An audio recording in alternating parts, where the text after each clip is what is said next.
We have Democratic Senator Chris Murphy, who also has direct ties to the Harris campaign and is a close friend of Biden as well, going on Fox News to dismantle some of their favorite talking points where he does a really good job. Like, I wasn't familiar with your game. So I've pulled a few of these clips from the various sections and we'll jump in after each to provide the additional context. He says real democracy calls for more debates, more interviews.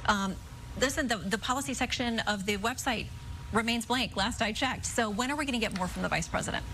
Well, I think you have heard the vice president roll out several very important, detailed policy proposals. She just proposed a massive tax cut for small businesses. She's proposed a massive investment in housing to bring the cost of rent and mortgages down for Americans. She's going to go after price gougers to try to make sure that we continue to drive inflation down. She wants an expansion of the child tax credit.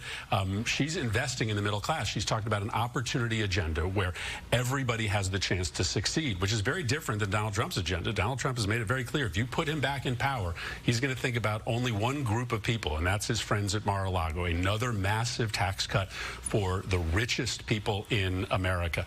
So I don't doubt that Kamala Harris will continue to roll out proposals to invest in small businesses, to invest in the middle class. This is one of the easiest talking points to debunk if you actually just follow Harris and listen to her speak, as well as Trump, which I'll get into, yet it's one that I still commonly hear, as if she's just not laid out a policy agenda. She won't speak about her policies when, yes, she still has more to go, like more to release, but she's laid out numerous economic proposals, of which is voters' top concerns, as well as she's spoken on supporting the current ceasefire deal and the border legislation that Biden tried to pass. I mean, she wants expanded child tax credit. She spoke on that extensively. Small business tax cuts. She spoke on that extensively. To expand the earned income tax credit. She spoke on that extensively. First-time home buyers assistance through tax incentives, FTC penalties for price gougers. I mean, these are all things that she's clearly laid out. And as I always say with Trump, he's the one who actually has no policies. And for some reason, he gets a free pass. I dare you to listen to what he said about childcare. Like, I had Ivanka and Marco Rubio and tariffs.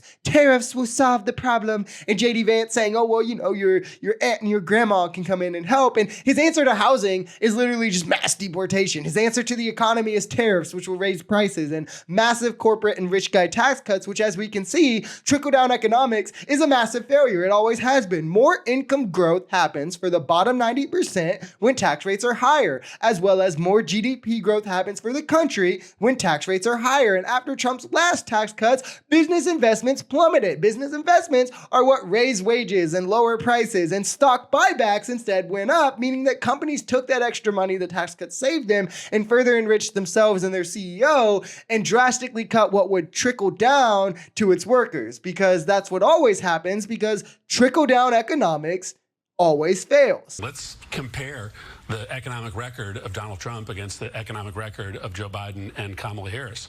Under this administration, we have seen record job growth in this country. We have manufacturing booming, unemployment at a record low. When Donald Trump left office, we had unemployment at a record high. He told us he was We were in the middle of the pandemic, to be fair. We were going to rebuild the manufacturing sector under Donald Trump. We lost manufacturing jobs. So there is a clear contrast between Donald Trump's record as president, where our economy fell to pieces, and Kamala Harris and Joe Biden, who have rebuilt the economy and, by the way, driven down inflation at a rate faster than all of our other high-income nation competitors. This is wonderfully put, and MAGA loves to try and not count the COVID year for Trump, but count that COVID recovery years for Biden against him because of all the negative effects that came with it, which is just another unfair standard they impose. But even looking at this, growth of average hourly earnings for most of the workforce under Trump, about 80%, actually shrunk from 1.3% when he came into office to 1.2% in his first 3 years, where real median annual earnings also grew an entire percentage point slower. This is, again, all before the pandemic. The bottom 80% saw their shares of total income shrink, and growth for the middle class was much slower compared to the top 10%. On top of him sending us into a manufacturing recession in 2019, he never outperformed Obama in jobs. So even prior to COVID, all of this was prior to the pandemic, growth for the middle class, the middle class economy under Trump was very, very weak. And then during COVID, which, yes, does count, he shit the bed during COVID. That counts against him. It's not a get out of jail free card. He absolutely flatlined our economy. The effects were worse than any other developed country. While Biden revived that economy, saw record job growth, wages continually rising, massive GDP growth, record stock market closings, cut child poverty in half with his child tax credit. He expanded Medicare. I mean, the economic records are incomparable as always. And even if you look at the negative effects, we recovered faster from the pandemic under Biden than any other country. And he brought them down at a better rate. He brought them down further than any other country is now. So Democrats always outperform Republicans on the economy. That is historically accurate. And Biden was no different in this respect from Trump. The majority of jobs lost during the pandemic had come back. We spiked to more than 9%. I mean, in 40 years, we haven't seen those kinds of numbers.